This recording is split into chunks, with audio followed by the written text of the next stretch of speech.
سب سمجھ جائیں گے, سسرالی بھی آپ کے سمجھ جائیں گے ابے یہ مفتی صاحب سے سیکھ کے آیا ہے. تو وہ کبھی چھاؤں میں ملیں گے تو آپ کو بتاؤں گا, کیونکہ بہت سے لوگ رشتے لینے جاتے ہیں, ان کو ریجیکٹ ہی ہو رہا ہوتا ہے ان کا, وہ ٹیکنیکل کچھ غلطیاں کر رہے ہوتے ہیں. میں بار بار بتاتا ہوں, بہت لوگ آتے ہیں میرے پاس, وہ تو ملتے رہتے ہیں, حضرت شادی نہیں ہو رہی, رشتہ نہیں ہو رہا. میں ان کو بار بار بتاتا ہوں کہ یار تمہیں تمیز نہیں ہے, تم رشتہ لینے کے لیے جب جاؤ ڈیٹول سے نہاؤ, سب سے پہلے تیزاب سے نہاؤ, کپڑے استری کرو, بڑے زبردست قسم کی خوشبوئیں لگاؤ, اور ایسے ایٹیٹیوڈ ہونا چاہیے, دانت تیزاب سے دھو, کیونکہ گٹکے پان کے نشانات, یہ پہلا امپریشن پڑتا ہے. اس کے بعد جاؤ اپنے بڑے تمیز سے وہ لا کے رکھیں چائے, تو چینی نہ ڈالو. بڑے لوگوں کو شوگر ہوتی ہے, ہمیشہ یاد رکھو, جتنے بھی عظیم لوگ ہیں سب شوگر کے مریض ہیں. بڑے لوگ ہیں نا, وہ نہیں چینی مینی کہتے ہیں, ایکچولی ہمیں ڈاکٹر نے منع کیا ہے. اس کا مطلب آپ ایک عظیم انسان ہے. غریب آدمی ہے, اس کو ڈاکٹر منع ہی نہیں کرتا, وہ چینی کے چمچے بھر بھر کے ڈالتا رہتا ہے, اسے نقصان بھی نہیں ہوتا. 6 چمچ چینی ڈال رہا ہوگا اور پی رہا ہوگا, کوئی نقصان نہیں. اس کا مطلب غریب آدمی ہے. یہ کیا خیال ہے, غریب آدمی ہے نا یہ. مالداروں کو تو بھائی ایک ٹپکا بھی زیادہ ہو گیا نا, ایک دم ان کا نمک تھوڑا زیادہ ہوگا, بی پی ہائی ہو گیا ان کا.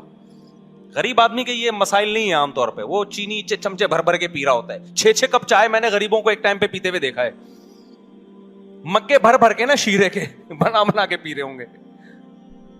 تو آپ نے کوئی ایسا عمل نہیں کرنا جس سے آپ دیکھنے میں کیا لگیں, غریب لگیں. تو آپ نے وہاں جا کے تمیز, یہ نہیں کہنا کہ مجھے شوگر ہے, لیکن ایٹیٹیوڈ ایسا ہونا چاہیے جو شوگر کے مریضوں کا ہوتا ہے. آپ کا رویہ ایسا ہونا چاہیے, اسٹائل ایسا ہونا چاہیے. اور دل تو آپ کا بہت چاہے گا کہ ایک رس رکھا ہوا ہے فوراً ڈبو کے کھاؤں, بالکل یہ حرکت نہیں کرنی. آپ بہت تھوڑا کھاتے ہیں. آپ کیا کرتے ہیں, بہت تھوڑا کھاتے ہیں. انڈا, وہ بھی صرف اس کی زردی تھوڑی سی نکال کے آپ نے کھا لی, بس تھوڑے سے پروٹین, اور وہ بھی پہلے ڈبے پہ چیک کر لیں کہ کتنی کیلوریز ہیں اس میں, کیونکہ غریب آدمی کیلوریز چیک نہیں کرتا. ٹھیک ہے, مالداروں کا ایک بڑا مسئلہ آج کل یہ بھی بن چکا ہے, کھانے سے پہلے کیلوریز چیک کی جاتی ہیں. ڈاکٹر نے, ایک صاحب نے مجھے بتایا, یہ میں ہوائی باتیں نہیں کر رہا ہوں, بڑے لوگوں کے ساتھ بھی میں بہت ملتا ہوں, تو کہتے ہیں ڈاکٹر نے ایکچولی ہمیں اتنی کیلوریز ایک دن میں ریکمینڈ کی ہے, تو ہم اس سے زیادہ. میں نے کہا ڈبے پہ کون بیٹھ کے کیلوریز گنتا رہے گا. میں اگر پراٹھے کی کیلوریز صبح چیک کرنا شروع کر دوں تو چیکنگ میں میری کیلوریز آدھی ہو جائیں گی, مجھے تو 2 کے بجائے 2.5 پراٹھے کھانے پڑیں گے پھر. تو خیر, تو وہ پھر چھاؤں میں ملیں گے تو کسی وقت بتاؤں گا, ٹھیک ہے نا. بہت ساری چیزیں ہوتی ہیں, اب یہ اوپنلی پھر وہ سب سمجھ جائیں گے, سسرالی بھی آپ کے سمجھ جائیں گے ابے یہ مفتی صاحب سے سیکھ کے آیا ہے. تو وہ کبھی چھاؤں میں ملیں گے تو آپ کو بتاؤں گا, کیونکہ بہت سے لوگ رشتے لینے جاتے ہیں, ان کو ریجیکٹ ہی ہو رہا ہوتا ہے ان کا, وہ ٹیکنیکل کچھ غلطیاں کر رہے ہوتے ہیں. اور جاتے ہی نا ایک دم لٹو نہیں ہو جایا کرو, مجھے بہت پسند ہے, میں اس کے بغیر رہ نہیں سکتا. خوب سمجھ لو, کبھی کوئی تمہاری مجبوری کی بیس پہ اپنی بیٹی تمہیں نہیں دے گا. یہ دماغ سے کوئی بیوقوف نہیں ہے کہ وہ تم مجبور ہو تو اپنی بیٹی تمہیں پکڑا دی, تم مرے جا رہے ہو. وہ مرا جائے گا تو دے گا. وہ کام کرو جس سے وہ مرے آپ پہ, نہ کہ یہ شو کرو کہ میں مر رہا ہوں. وہ کہے گا مر جا, ہمیں کیا کرنا ہے تیرا, ہم نے اپنی بچی کا مستقبل دیکھنا ہے, تیرا عشق معاش کا تھوڑی دیکھنا ہے ہم نے. چھچوری حرکتیں کرتے ہیں جا کے, پھر بولتے ہیں شادی نہیں ہو رہی. اب اس کو ڈبو کے کھانے کے مزے کے چکر میں رشتہ اس نے توڑ دیا. بے تو رشتہ کر لیتا, پھر ساری زندگی ڈبو کے. جب جاؤ نا رشتہ لینے کے لیے, پھر کوئی ایسی نازیبا حرکت مت کرو. چائے میں نا کیک رس ڈبو کے کھانے کا سب سے زیادہ مزہ آتا ہے, لیکن کیک رس میدے کے لیے بڑی نقصان دہ چیز ہے. میں نے بارہا تجربہ کیا ہے. زیادہ کھاؤ نا, گیس, بدہضمی, بلغم, یہ اچھی چیز نہیں ہے. کوئی یہ سائنسدان ایسا کیک رس ایجاد کر لیں جس میں بدہضمی نہ ہو, تو میں سارا دن کیک رس ڈبو کے کھاتا رہوں. گرم گرم چائے میں تازہ کیک رس ہو, آپ خود دل سے بتاؤ, وہ بغیر ڈبوئے کھانے میں مزہ آئے گا یا ڈبو کے کھانے میں آئے گا؟ بتاؤ. ڈبو کے کھانے میں. لیکن بدہضمی ہے, صحت کے لیے نقصان دہ ہے. کاربوہائیڈریٹ ہے نا, اور تو کوئی پروٹین تھوڑی ہے اس میں, ہے نقصان دہ, اس لیے نہیں کھاؤ آپ. اور اس سے رشتہ بھی ٹوٹتا ہے. اب اس کو ڈبو کے کھانے کے مزے کے چکر میں رشتہ اس نے توڑ دیا. بے تو رشتہ کر لیتا, پھر ساری زندگی ڈبو کے. جب جاؤ نا رشتہ لینے کے لیے, پھر کوئی ایسی نازیبا حرکت مت کرو. ابھی میں جہاز میں جا رہا تھا تو ایک ایئر ہوسٹس آئی, کہنے لگی مفتی صاحب وہ ڈبو کے کھانے والا جو لطیفہ ہے نا, خدا کی قسم بڑا مزہ آیا. جہاز میں ایئر ہوسٹس نے بتایا کہ موسیٰ وہ جو آپ کا لطیفہ تھا نا ڈبو کے کھانے کا اپنا ہی مزہ ہے. مولوی صاحب وہ رشتہ لینے گئے تھے, وہ یاد ہے آپ کو جو ڈبو کے کھایا تھا, رشتہ ٹوٹ گیا تھا نا, اس پہ اس نے کہا تھا رشتہ ٹوٹنے کا غم اپنی جگہ مگر ڈبو کے کھانے کا اپنا ہی مزہ. ایئر ہوسٹس نے اتنا شکریہ ادا کیا, اس نے کہا مولوی صاحب میرا ڈپریشن ختم ہو گئی. پھر اس نے ایک سیلفی لی کہ اپنے گھر والوں کو دکھاؤں گی. تو وہ اپنے گھر والوں کو دکھا کے گھر والے خوش ہو جائیں گے, میرے گھر والے کیا ہو جاتے ہیں, وہ ان سیلفیوں سے ناراض ہو جاتے ہیں. یہ کیا ہو رہا ہے بھائی, یہ کھلے عام کیا ہو رہا ہے. تو اتنے وضاحتی بیان دینے پڑتے ہیں. ایکچولی اصل میں وہ یوں ہوا تھا, ایکچولی وہ اس نے بھائی سمجھ کے, باپ سمجھ کے بولو اور زیادہ عزت ہو جائے گی, باپ سمجھ کے عقیدت محبت میں کہ جی وہ ڈبو کے کھانے والا لطیفہ اس کو پسند آیا تھا. اور صرف ایسا نہیں ہے کہ ڈبو کے کھانے والے لطیفے ہی ہیں. بعض لوگ میرے بارے میں کہتے ہیں اچھا ان کے بیان اسی وجہ سے ہیں کہ ایسے لطیفے چل رہے ہیں.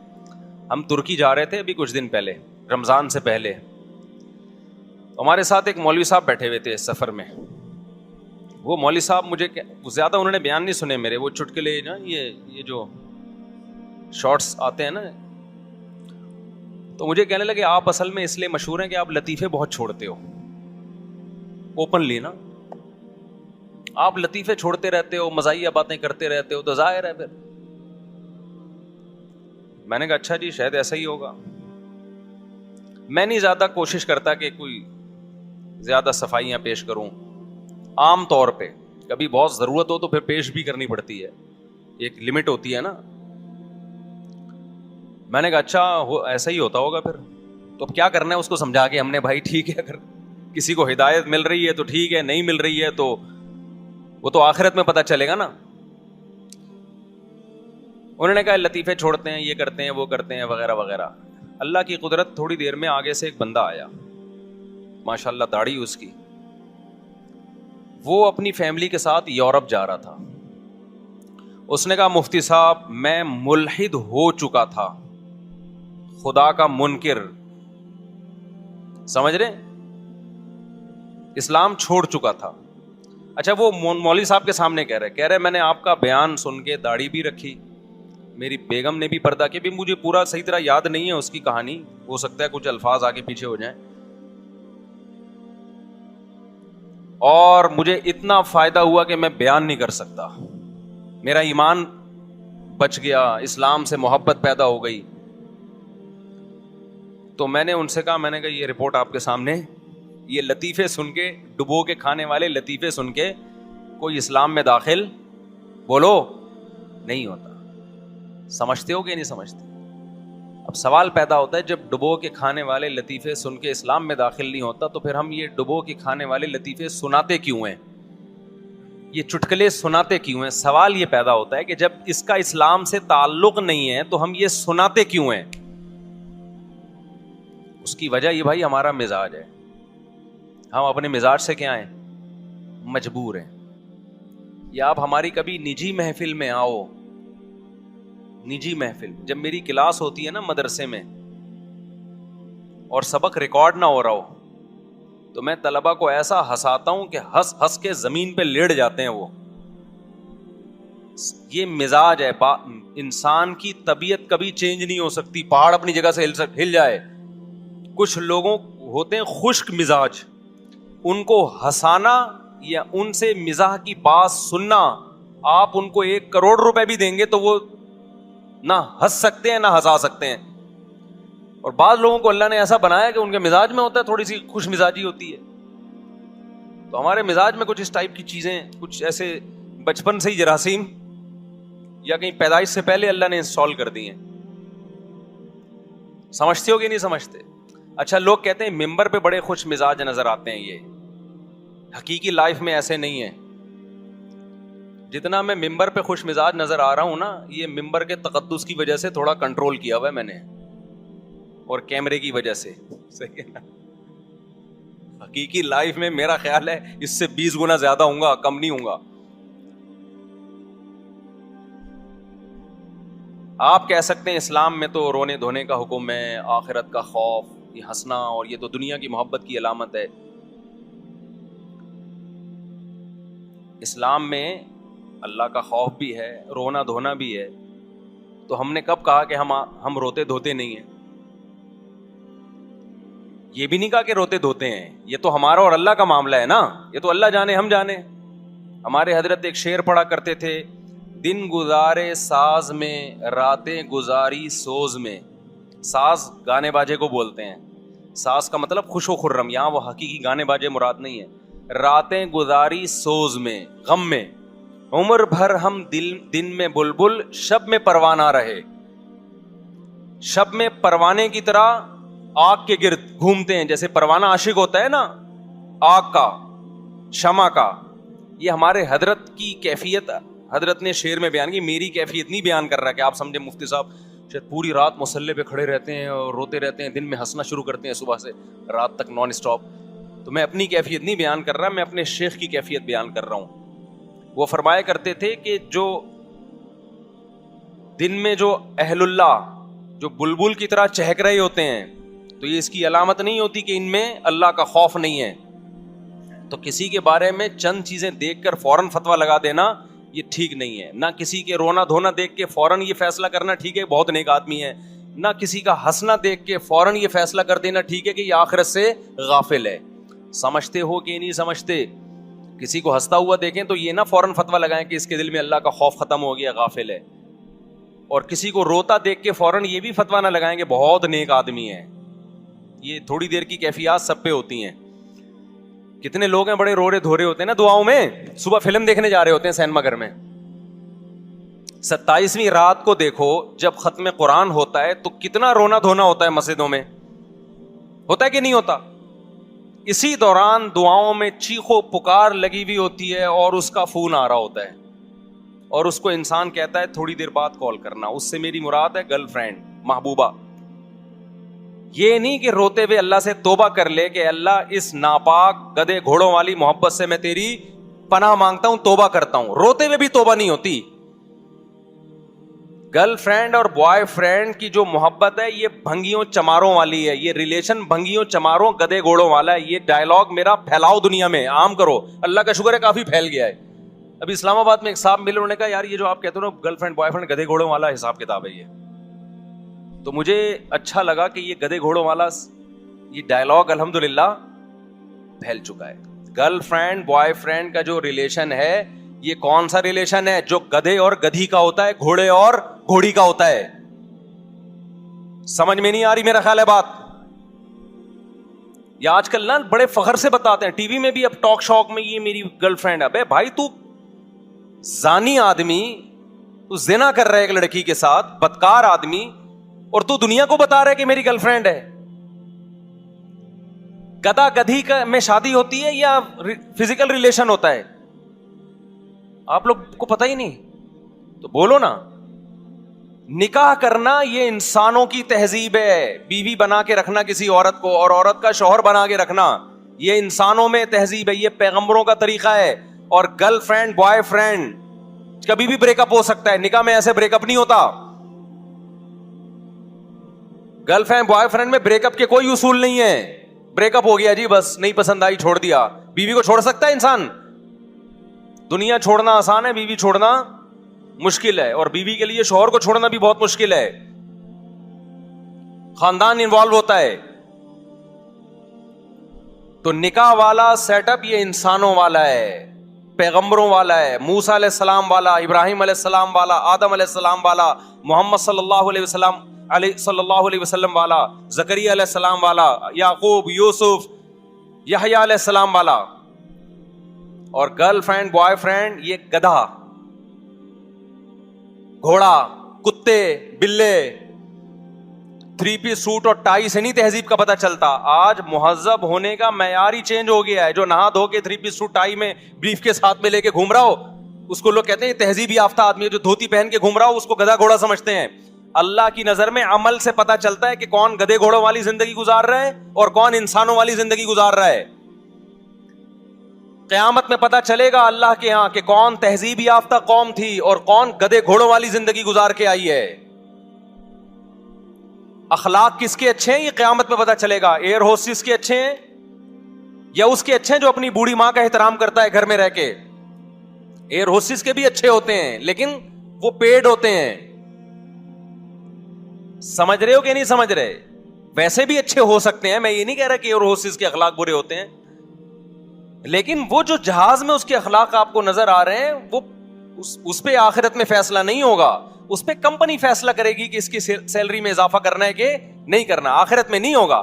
آخرت میں اس ایئر ہوسٹس کو ثواب جب ملے گا جب وہ اپنی بوڑھی ماں کی خدمت کرتی ہے اور بٹن دبانے پر فوراً حاضر ہو جاتی ہے. وہ نہیں آئی بات. ابھی میں جہاز میں جا رہا تھا تو ایک صاحب کونی نکال کے باہر, وہ ایئر ہوسٹس سے 2 دفعہ کونی ٹکرائی ان کی, میں پیچھے ہی بیٹھا ہوا تھا. ایئر ہوسٹس نے طبیعت سے سنا دی, تمیز نہیں ہے کونی اندر کرو. حالانکہ ایئر ہوسٹس ایسے کسی کو سناتی نہیں ہے, اس کو منع ہے کہ بالکل بھی ایسی بدتمیزی نہیں کرنی آپ نے. خدا کی قسم مجھے ایئر ہوسٹس کی اس بد اخلاقی پہ خوشی ہوئی, حالانکہ کمپنی کو خوشی نہیں ہوگی. کمپنی اگر کمپلین کر دے نا کوئی کہ اس نے مجھے یوں کہا کیا تمیز ہے, کونی اندر کرو, یہ تو WR کا کنڈکٹر ہو گیا نا. لوگ تو کہیں گے کمپلین بھی ہو سکتی ہے اس کی کہ دیکھو یار یہ اس کی تنخواہ کم ہو سکتی ہے, اس کو نکال سکتے ہیں. مجھے بڑا اچھا لگا, میں نے کہا اس میں غیرت ہے. ابے اخلاق کی ایک حد ہوتی ہے, جب گزر رہے ہیں تو کیوں یوں نکال کے بیٹھا ہوا ہے باہر. نہیں آئی بات سمجھ میں؟ اور غیرت ہی ختم ہو جائے تو 20 دفعہ بھی ایئر ہوسٹس کو کونی لگ جائے, ایکسکیوز می سر, بس کائنڈلی, اس سے زیادہ کچھ نہیں ہوگا. کمپنیوں کے اخلاق اور ہوتے ہیں بھائی جان, گورے کے اخلاق اور ہوتے ہیں. اللہ اس کے جو اللہ چاہتا ہے نا ہم سے اخلاق, وہ الگ ٹائپ کے اخلاق ہے. ایسا نہ ہو بدتمیز بن جائیں ایک ہی دفعہ میں اوے یوں کر کے آپ لوگوں کو مارنا شروع کرتے ہیں. ایک مثال سے سمجھا رہا ہوں بات, کہ غیرت ختم نہ کرو میرے بھائی. تھوڑا تھوڑا بدتمیز بھی ہونا چاہیے انسان کو, لیکن موقع پہ جہاں بدتمیزی کا موقع ہے. ویسے تو اللہ کا شکر ہے ہماری قوم بے موقع بدتمیز ہے, اس کو تو تمیز سکھانے کی ضرورت ہے, لیکن میں صرف نظریہ سمجھانے کے لیے. مجھے ڈر ہے کہ ایسا نہ ہو کہ ہم لوگ پہلے ہی قومی سطح پہ بدتمیز ہیں تو اور زیادہ کہیں بدتمیز نہ بن جائیں. اصل تو اسلام میں یہی ہے کہ تمیز سے پہلی دفعہ میں کونی آرام سے اندر کروا دو, ٹھیک ہے. بار بار جب منع کر رہے ہیں اور پھر خاتون کی کونی ٹکرا رہی ہے تو اور بری بات ہے نا. اور اس میں بعض نیت کے فسادی بھی ہوتے ہیں, تو بہانے بہانے سے دلچسپی لے رہے ہوتے ہیں, اسے ٹھڑک پوری کر رہے ہوتے ہیں. اچھا خیر, اب یہ کون سی ایئر لائن تھی یہ میں نہیں بتاؤں گا, جہاں ایئر ہوسٹس نے تھوڑا سا بدتمیزی سے بات کی جو ہم کو بہت اچھا لگا, بڑا مزہ آیا. تو غیرت ہے اس ایئر ہوسٹس میں. اچھا میرے بھائی, تو ہم کیا بیان لے کے چل رہے تھے؟ ابے وسیم بھائی پہ تو فٹ کر رہا تھا اس کو. ابے نہیں, یہ وسیم بھائی سے ہٹ کے جس ٹاپک پہ ہم چلے تھے وہ تو جلدی سے کمپلیٹ کر دوں نا. ہاں, گرل فرینڈ بوائے فرینڈ کے رشتے کو میں بتا رہا تھا تو بتاتا رہتا ہوں, بار بار سن لیا کرو. گدے گھوڑے والا رشتہ ہے یہ, بھنگی چماروں والا رشتہ. جب بھی کوئی دوست آ کے بتائے کہ رے میری گرل فرینڈ, بولے کام گھوڑوں گدے کتوں بلوں والا کیا تو نے یار. بلے میں بھی جب ٹھڑک ہوتی ہے نا, آپ کہہ سکتے ہو بلا بلی کا تو تھوڑی دیر کا ریلیشن ہوتا ہے, گرل فرینڈ کا تو 2-3 سال کا ہوتا ہے. آپ کو یہ غلط فہمی ہے. بلے کی جب تک ٹھڑک پوری نہیں ہوتی وہ بلی کے پیچھے پڑا رہتا ہے, سمجھتے ہو؟ تو بوائے فرینڈ کی جس دن ٹھڑک پوری ہو گئی نا, وہ دلچسپی اس کی ختم ہو گئی گرل فرینڈ میں, وہ بھی ٹاٹا کر کے چلا جاتا ہے. فرق صرف گدے گھوڑے بلے میں اتنا ہے کہ ان کی ٹھڑک جلدی پوری ہو جاتی ہے اور بوائے فرینڈ کی ٹھڑک پوری ہونے میں ٹائم لگتا ہے. وہ کھیلتا رہتا ہے اس کے جذبات سے. نہیں آئی بات؟ صرف میاں بیوی کا رشتہ مقدس ہوتا ہے بھائی, کیونکہ وہ اس کے باپ کی بہو ہے, وہ اس کے دیوروں کی بھابھی ہے, وہ اس کے بچوں کی ماں ہے. اس میں ایسا نہیں ہوتا کہ ٹھڑک پوری ہوئی تو چھوڑ دی. بھائی بچوں کی ماں ہے, پورا خاندان متاثر ہوگا. ابا کہے گا اتنی اچھی بہو میری, خدمت کرنے والی, اور پھر بہو اگر وہ رشتہ دار بھی ہو, کزن ہو, اور مشکل ہے طلاق دینا. گرل فرینڈ جیسے جیسے بوڑھی ہوتی ہے اس کی ویلیو ختم. بیوی جیسے جیسے بوڑھی ہوتی ہے خاندان میں ویلیو کم ہونے کے بجائے بڑھنا شروع